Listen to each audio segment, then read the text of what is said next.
I'm Ali Zendrian, editor-in-chief of Brand News, and this is the Financial Services News You Might Have Missed podcast. This is where I take news gems that might not have gotten their full chance to sparkle, and I dust them off a little bit. I'm joined by my trusted financial advisor and co-host, Brandon Gleesy of Gleesy Financial. Brandon, it looks like you got a little bit of sun. How's everything going? Man, I didn't notice I was maybe a little burnt, probably. I golfed over the weekend, which was a lot of fun. And I feel like we have some pretty strong UV out here in Southern California. So even though it's going to be a beautiful 72 degrees today, after I take Perla for a WALK, she's in the room, can't say it. I'll be getting some sun in just a moment too. So yeah, it's been good. But what about you? What have you been up to in New York? Good for you. So actually, we had a high of 69 today. So I go. can't even believe that I've somehow sort of matched you. That's lovely. I know we should coordinate these things better, but it's been a good week. I'll take it. Very good. Very good.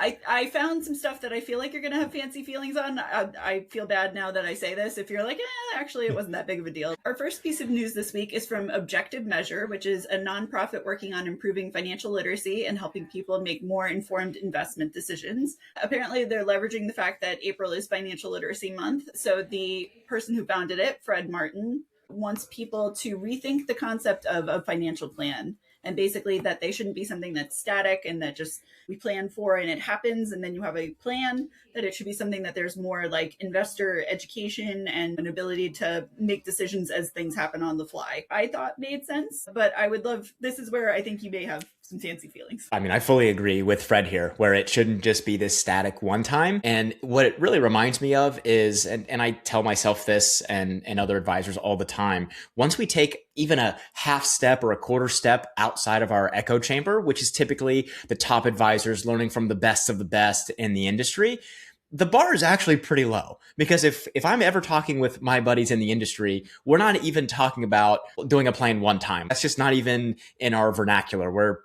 It's just assumed that, of course, we're doing this ongoing planning because to us and to me, it just makes sense. But clearly, because articles like this are coming out and truthfully from being in the larger firm space and understanding how they operate, it actually isn't as surprising, but it is always a healthy reminder because I fully agree. I mean, how can we do one single financial plan? And even if it's revisit it every few years, even, especially for folks in accumulation phase, but even for retirement, even if you feel like not a lot's changing, health could be changing, your family situation, maybe you're moving. Life is just constantly lifing. So even if you think that, things are pretty stable, I'm in the middle of my career, I'm retired, etc., like there's probably things that are still changing. So it just baffles me that a lot of the industry still is like, oh, wow, I wonder if we did more than just one time.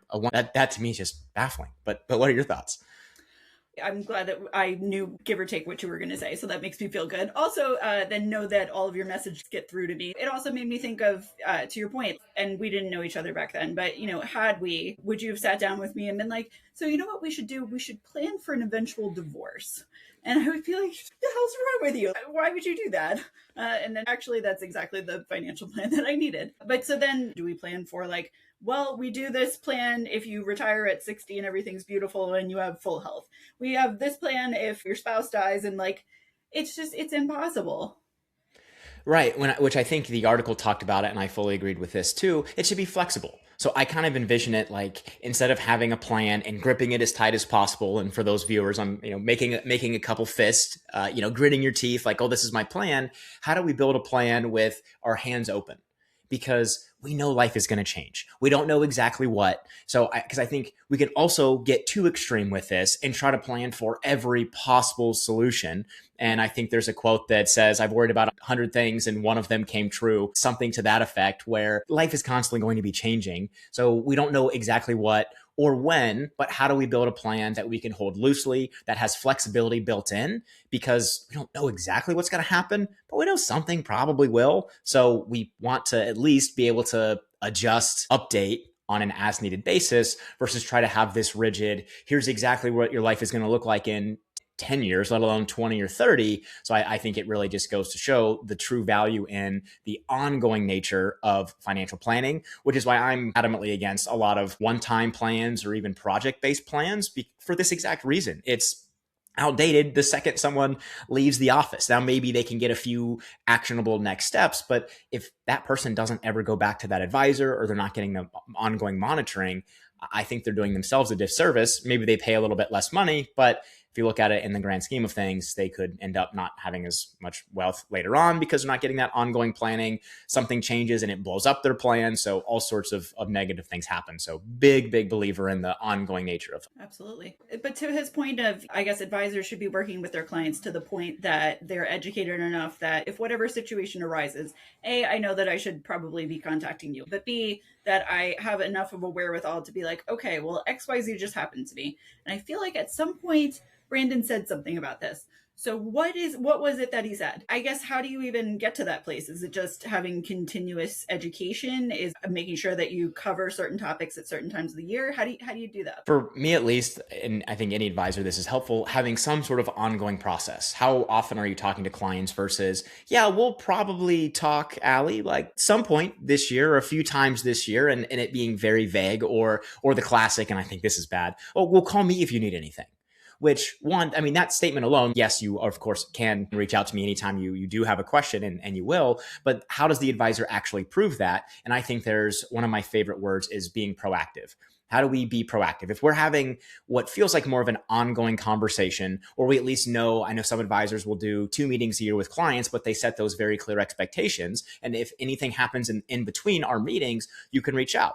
I think that's a solid job as well, because it's not just saying, call me when you need me and not having a planned next contact point, but hey, you still can contact me when you do need me, but also here's when I'm going to proactively reach out to you.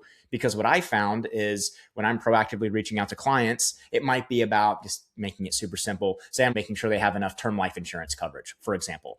They might respond to that email, something completely unrelated to term life insurance, because something else is top of their mind. And now what I have done, I feel like, is created the environment where when I say that they can reach out, I'm giving them the medium to do so, and almost the permission, so to speak. Not that they need my permission to reach out. It's as simple as, oh, right, I needed to ask Brandon that question, and my name pops up in their email inbox.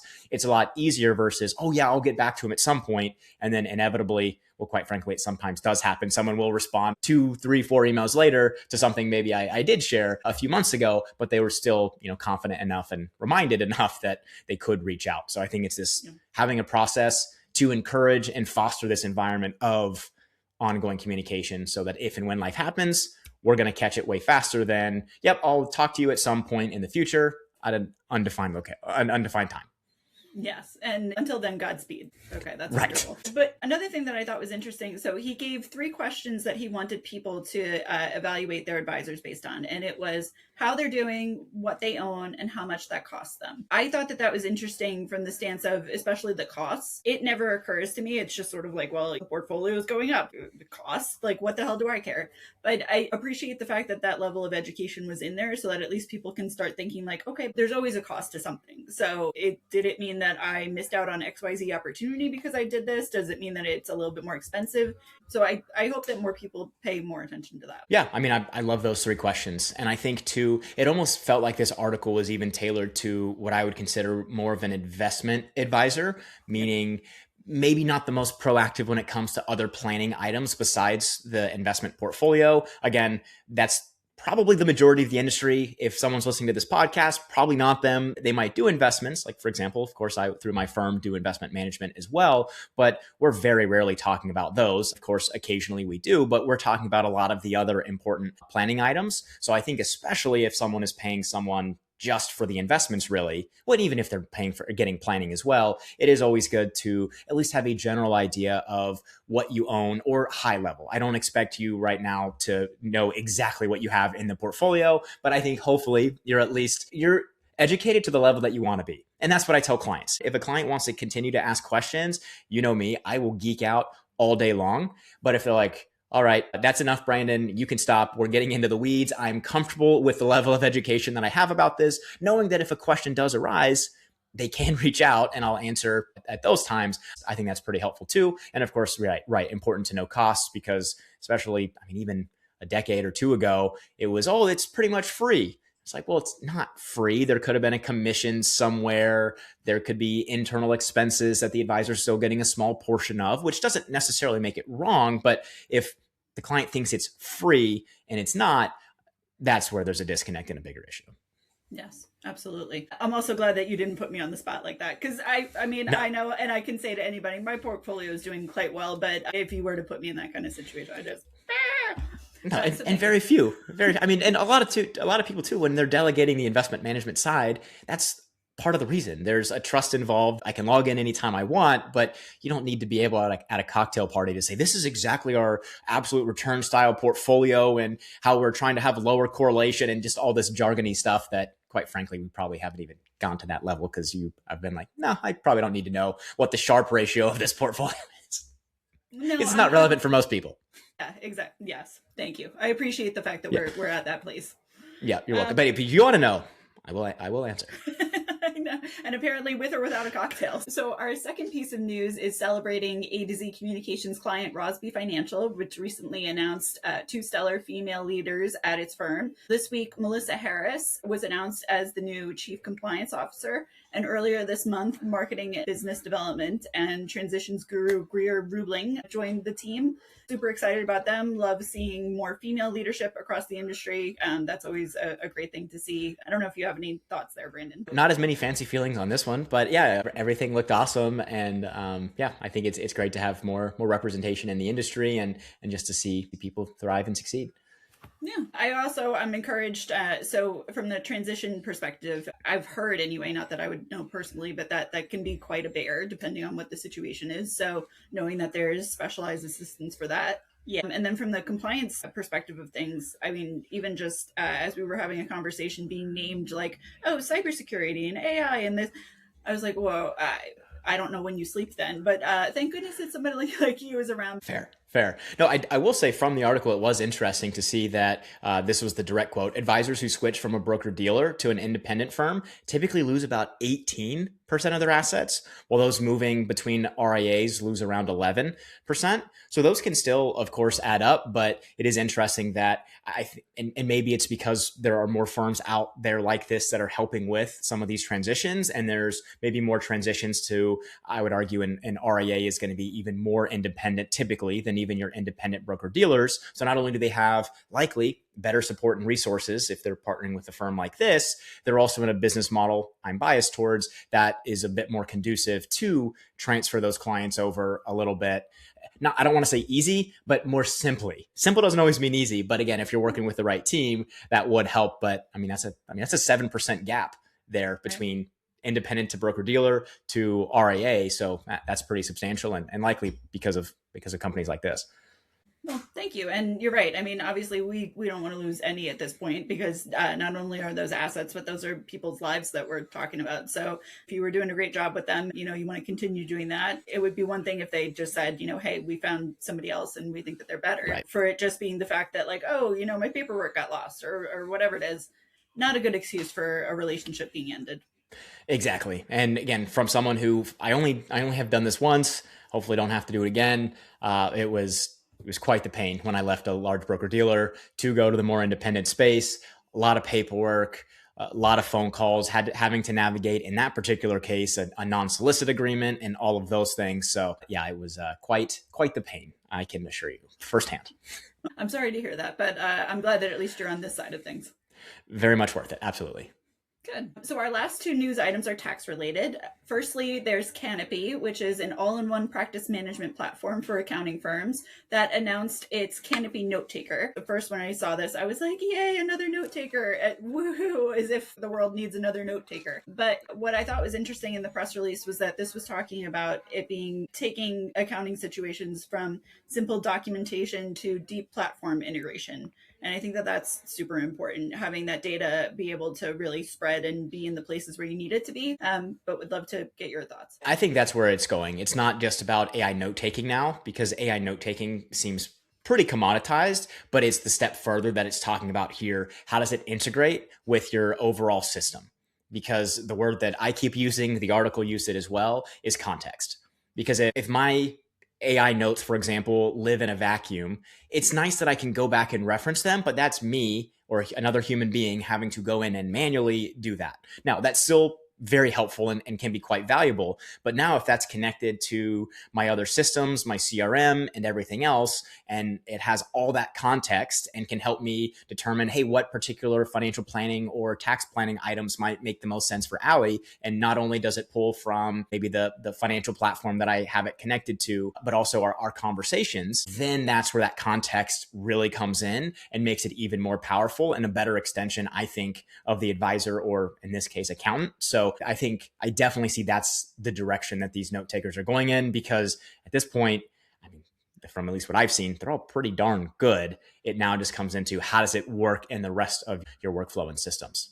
So right now, are you using a note taker for some of your Zoom meetings? I am, but if we're being totally honest, it lives off on its own. I was Fair. trying one that was integrated with a system of mine, but even still, it doesn't seem to permeate in the way that you would want it to. And actually, I feel like you sort of set me up for this, although I don't think that you knew that you were doing that. When you mentioned is my data in my CRM, I was thinking about this article in terms, or this press release in terms of AtoZ Communications Client Slant, the AI native CRM, because that really is then like, okay, well, yes, it was in my note-taking portion of the app. But at the same time, now that's in my CRM, and that means that it's bleeding outward because this is the hub and those are all the spokes and heading out to where they need to, versus, oh, okay, it's over here. And yeah, to your point, I think today was probably the first time that I checked those notes in I don't even know how long. So it's nice that they exist, but if they're going to sit there and just chill out, I don't really know what I'm paying for. Right. And again, yeah, to your point, your client slant, completely different. You're not even thinking of slant like a note taker. Again, that is one of the powerful capabilities, but you're not like, oh, you should try this new note taker slant. You'd be referring to it in a different capacity because it is doing a lot more. And a lot of it is because of that integration and context, which I feel at this point are somewhat buzzwords, but because they really do matter. Because that's when it's so relevant versus, again, to your point, having notes in a vacuum still better than, having them handwritten in a desk drawer somewhere. So we are stepping up because I know more firms seem to at least have some version of an AI note taker, but I do think the 2.0, 3.0, et cetera, is going to be how does everything talk to each other? How does it integrate? How does it make our lives as advisors better? But then ultimately the client's going to get better service as well if used correctly.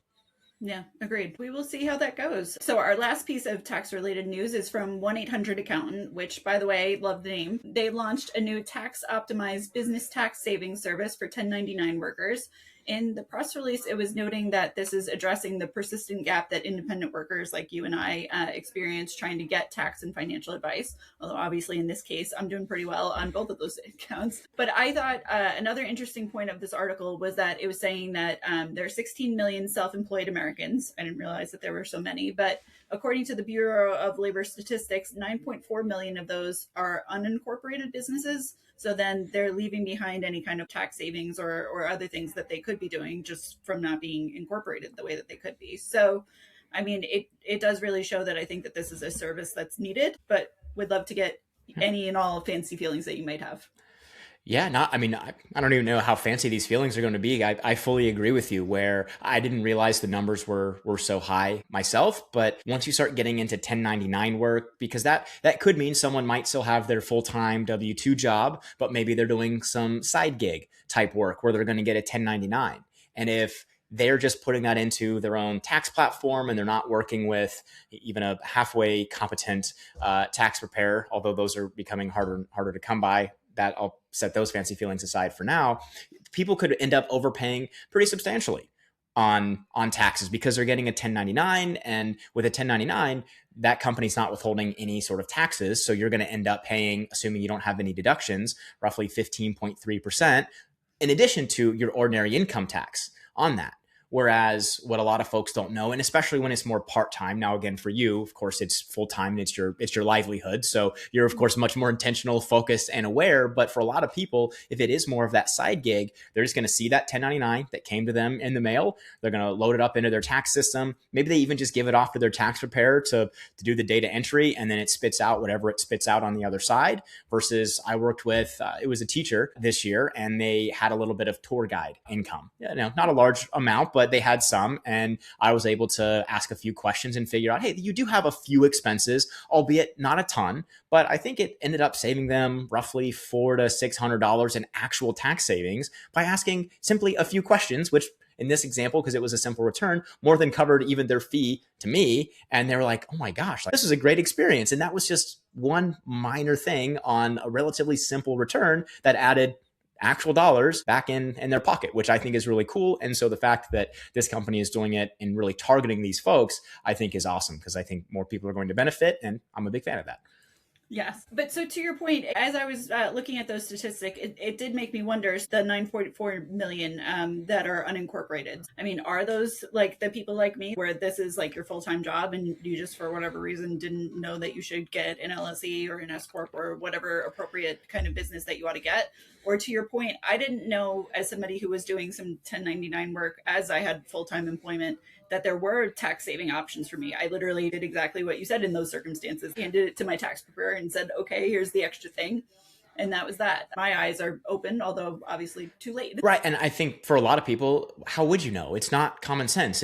Most people are still going to be W-2, and it is much simpler. It's you do load up your W-2. It shows you exactly what you made. It shows how much you withheld. And then it's just a math problem from a tax return perspective at that point, because you don't have the flexibility to write things off. But even for something as like an Uber driver, for example, they're going to get some sort of 1099.